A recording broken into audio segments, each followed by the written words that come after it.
Bonjour à toutes et à tous, bienvenue pour une nouvelle vidéo intitulée Dieu a un héritage pour toi. Nouvelle vidéo intitulée Dieu a un héritage pour toi. Donc oui, aujourd'hui une nouvelle prédication sur le thème de l'héritage de Dieu. Les enfants héritent de leurs parents quand leurs parents décèdent. Les parents laissent quelque chose à leurs enfants. Au-delà bien sûr de tout ce qui a une valeur sentimentale, les parents laissent aussi des choses matérielles. Un appartement, des affaires, etc. Nous connaissons cela. Il y a donc l'héritage matériel, mais il y a aussi l'héritage immatériel en quelque sorte. Par exemple, les parents peuvent laisser à leurs enfants une bonne réputation, etc. Et Dieu, mon frère, ma sœur, a pour nous aussi un héritage. Et cet héritage est merveilleux. Alléluia. Oui, Dieu s'est fait chair et il nous a fait des promesses. Et ce sont ces promesses qui s'accompliront dans nos vies qui sont notre héritage. Oui, Jésus-Christ est mort à la croix, mais il est ressuscité.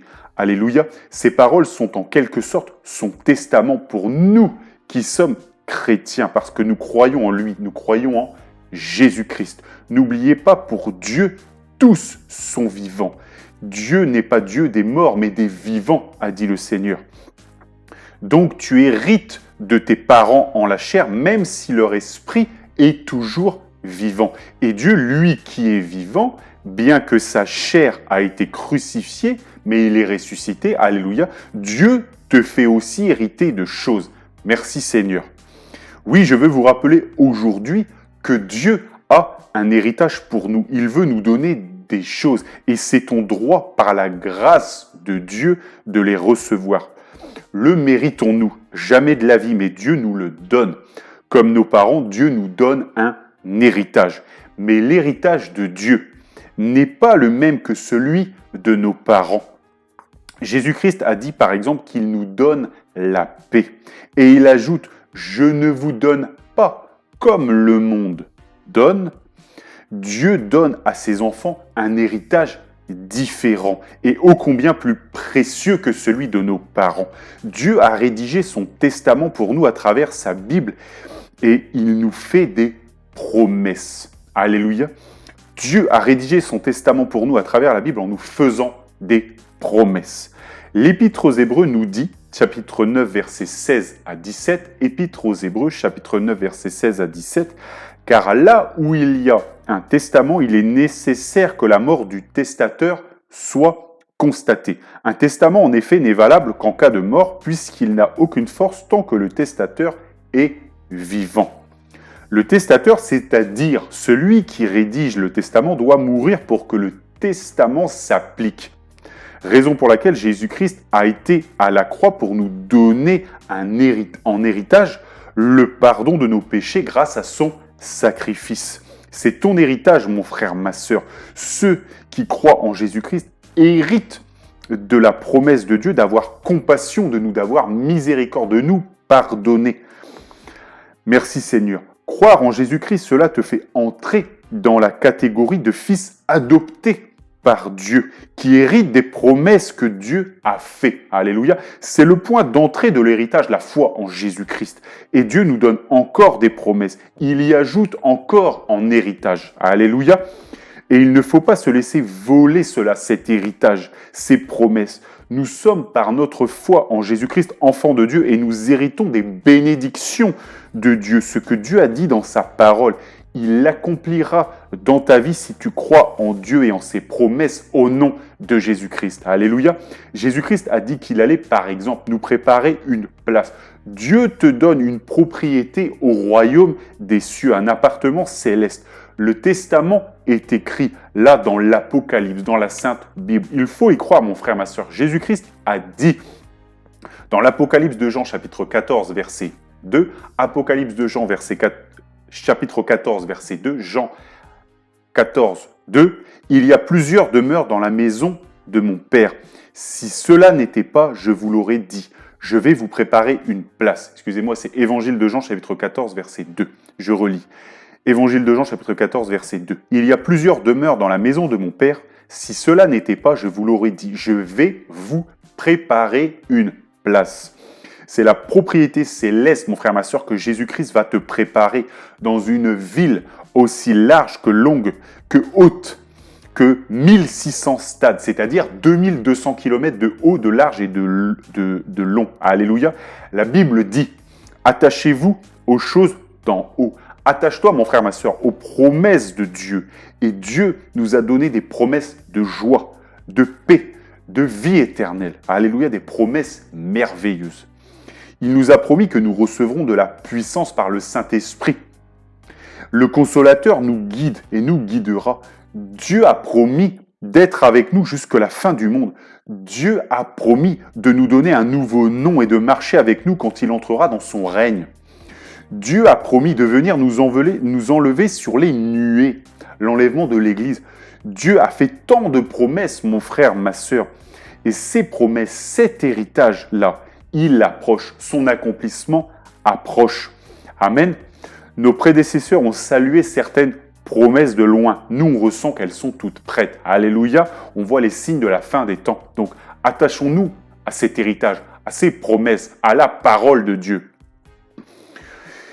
On doit se tenir ferme, se tenir en garde pour ne pas se faire voler cet héritage. Parce que oui, il y en a un qui ne vient que pour voler, égorger et détruire. Il veut nous voler cet héritage. Et il nous faut être vigilants. Et cela nous mène à la lecture du jour. À la lecture par rapport au chant de Naboth. Donc c'est le premier livre des rois, chapitre 21, versets 1 à 13. Premier livre des rois, chapitre 21, versets 1 à 13. Premier livre des rois, chapitre 21, versets 1 à 13. Après ces choses, voici ce qui arriva. Naboth de Jizréel avait une vigne à Jizréel, à côté du palais d'Akab, roi de Samarie. Et Akab parla ainsi à Naboth, « Cède-moi ta vigne pour que j'en fasse un jardin potager. Car elle est tout près de ma maison. Je te donnerai à la place une vigne meilleure, ou si cela te convient, je te paierai la valeur en argent. » Mais Naboth répondit à Akab, « Que l'Éternel me garde de te donner l'héritage de mes pères. » Akab rentra dans sa maison triste et irrité, à cause de cette parole que lui avait dite Naboth de Jizréel. « Je ne te donnerai pas l'héritage de mes pères. » Et il se coucha sur son lit, détourna le visage et ne mangea rien. Jézabel, sa femme, vint auprès de lui et lui dit « Pourquoi as-tu l'esprit triste et ne manges-tu point ?» Il lui répondit « J'ai parlé à Naboth de Jizréel et je lui ai dit « Cède-moi ta vigne pour de l'argent, ou si tu veux, je te donnerai une autre vigne à la place. » Mais il a dit « Je ne te donnerai pas ma vigne. » Alors Jézabel, sa femme, lui dit « Est-ce bien toi maintenant qui exerces la souveraineté sur Israël? Lève-toi, prends de la nourriture et que ton cœur se réjouisse. Moi, je te donnerai la vigne de Naboth de Jizréel. » Et elle écrivit au nom d'Akab des lettres qu'elle scella du sceau d'Akab et qu'elle envoya aux anciens et aux magistrats qui habitaient avec Naboth dans sa ville. Voici ce qu'elle écrivit dans ces lettres. Publiez un jeûne, placez Naboth à la tête du peuple, et mettez en face de lui 2 méchants hommes qui déposeront ainsi contre lui. Tu as maudit Dieu et le roi, puis menez-le dehors, lapidez-le, et qu'il meure. Les gens de la ville de Naboth, les anciens et les magistrats qui habitaient dans la ville, agirent comme Jézabel le leur avait dit, d'après ce qui était écrit dans les lettres qu'elle leur avait envoyées. Ils publièrent un jeûne et ils placèrent Naboth à la tête du peuple. Les 2 méchants hommes vinrent se mettre en face de lui et ces méchants hommes déposèrent ainsi devant le peuple contre Naboth. Naboth a maudit Dieu et le roi, puis ils le menèrent hors de la ville, ils le lapidèrent et il mourut. Alléluia. Nous continuons un petit peu, versets 14 et 15. Et ils envoyèrent dire à Jézabel, Naboth a été lapidé, il est mort. Lorsque Jézabel apprit que Naboth avait été lapidé et qu'il était mort, elle dit à Akab, lève-toi, prends possession de la vigne de Naboth de Jizréel, qui a refusé de te la céder pour de l'argent, car Naboth n'est plus en vie, il est mort. Alléluia. Il y avait un roi nommé Akab. Ce roi avait une femme appelée Jézabel. Akab, à côté de son palais, voyait un petit terrain où il y avait une vigne. Cela appartenait à Naboth de Jizréel. Akab voulait posséder ce terrain pour faire un beau jardin potager. Pourquoi? Car ce terrain, il était proche de sa maison, de son palais. C'était pratique, c'était juste à côté. Mais il fallait acheter le terrain à Naboth.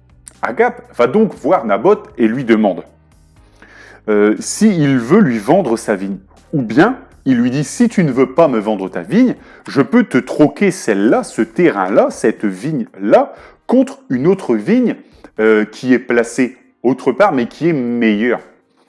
Une vigne qui produit plus de fruits.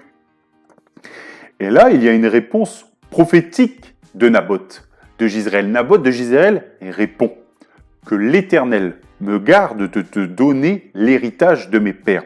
Je répète, que l'Éternel me garde de te donner l'héritage de mes pères. Naboth voulait garder son héritage. Et toi aussi, mon frère, ma soeur, tu dois garder ton héritage donné à la croix par Jésus-Christ au moyen de la foi. Tu dois garder ton héritage donné par les promesses de Dieu dans sa sainte parole. Alléluia. Peu importe si on lui donnait une vigne meilleure ou beaucoup d'argent, Naboth savait qu'il devait garder son champ conformément à la parole de Dieu dans le Lévitique. Il n'est pas possible de vendre une parcelle car elle doit revenir au bout de 7 ans au propriétaire. Et là, Akab, il voulait la garder. Naboth lui dit non. Mon frère, ma soeur, même contre une illusion plus belle du monde, garde ton héritage donné par Dieu. Garde la parcelle et sa parole et ses promesses. Alléluia. Même si on t'en fait de belles promesses, garde les promesses de Dieu. Il n'y a rien de plus beau. Akab a fait des belles promesses à Naboth. Il lui a promis monts et merveilles, une belle vigne, beaucoup d'argent. Mais Naboth voulait garder son héritage, l'héritage donné par ses pères, que Dieu avait donné à ses pères. Alléluia, l'héritage qui se transmettait de génération en génération. Alléluia, il gardait l'alliance de Dieu faite avec ses pères.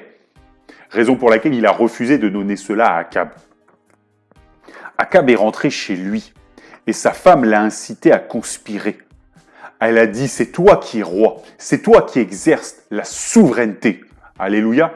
Mais nous savons que oui, même s'il y a des gouvernements et des rois, la souveraineté, nous savons qu'il exerce. Le plein pouvoir, nous savons qu'il l'avons et c'est le Seigneur. C'est le Seigneur qui l'a. Alléluia. Akab, donc sa femme, a conspiré. Ils ont accusé faussement Naboth et ils l'ont fait tuer. Puis, ils ont saisi cette vigne. Ils ont saisi son héritage. Mais Dieu, mon frère, ma soeur, du haut des cieux, a vu cela. Celui qui est vraiment souverain, il a vu cela. Et il a été indigné et il a condamné Akab et Jézabel et toute leur postérité, tout leur héritage. Alléluia. Ils ont voulu voler un héritage, mais Dieu les a jugés. Et c'est leur héritage qui a été réduit au néant. Seul l'héritage de Dieu, mon frère, ma sœur, demeure. Naboth a eu raison de se battre pour son héritage. Le diable, mon frère, ma sœur, veut voler notre héritage. Il ne le peut pas, car le véritable héritage t'est acquis si tu demeures attaché à la foi en Jésus-Christ, à sa parole. Et Naboth est resté attaché à la parole, à l'ancienne alliance à cette époque, à la parole de Dieu. Alléluia. Et oui, bien que ce champ a été arraché à Naboth de force, Naboth, lui, voulait obéir à Dieu. Alors Dieu lui a rendu l'héritage de ses promesses et il a défendu sa cause. Peut-être que le champ a été saisi par le monde, mais Dieu, il a vu que Naboth, il est demeuré ferme et cela lui assure l'héritage des promesses de Dieu. Naboth ne s'est pas laissé fourvoyer par l'appât du gain. Il voulait respecter Dieu par l'observance de sa parole. Et c'est bien sûr, c'est un exemple à suivre. Et nous voulons suivre aussi les promesses et la parole de Dieu, obéir. Gardons l'héritage de Dieu, ses promesses, peu importe ce que le diable essaie de nous voler. Le véritable héritage de Dieu pour nous, par ses promesses, personne ne peut nous le retirer tant que nous avons foi en Jésus-Christ, car Dieu est le plus puissant. Alléluia. Que Dieu vous bénisse dans le nom de Jésus-Christ et que toute la gloire lui revienne.